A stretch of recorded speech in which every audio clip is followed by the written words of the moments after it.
সবার অবগতির জন্য আনন্দের সহিত জানাচ্ছি যে ভারত সরকারের ন্যাশনাল লাইভস্টক মিশন এবং ত্রিপুরা সরকারের প্রাণী সম্পদ বিকাশ দপ্তরের যৌথ উদ্যোগে প্রথমবার প্রাণীর জন্য ইন্স্যুরেন্স ফ্যাসিলিটি বা বীমার ব্যবস্থা শুরু হয়েছে।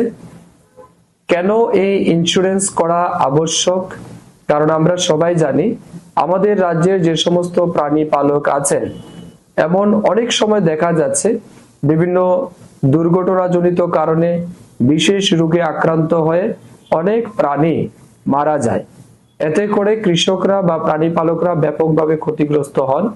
সেই সমস্ত প্রাণী পালকদের কথা মাথায় রেখে এবং রাজ্যে নিরবিচ্ছিন্ন আমাদের যে চাহিদা আছে সেটা পূরণের লক্ষ্যে মাংস, ডিম এবং দুধের উৎপাদন বাড়ানোর জন্য আমরা যেভাবে অনেকগুলি উল্লেখযোগ্য প্রকল্পের মাধ্যমে কাজ করছি, তার সাথে সাথে এই প্রথমবার আমরা প্রাণীদের জন্য ইন্স্যুরেন্স চালু করেছি।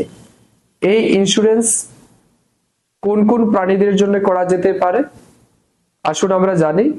আপনার বাড়িতে থাকা গরু, ছাগল, শূকর, মহিষ এবং ভেড়া, এই 5টি প্রাণীর ইন্স্যুরেন্স আপনি করতে পারবেন।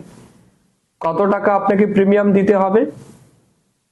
আপনার এই ইন্স্যুরেন্স করতে টোটাল যা টাকা লাগবে তার 85% টাকা সরকার বহন করবে এবং 15% টাকা প্রাণী পালকরা আপনাদের দিতে হবে।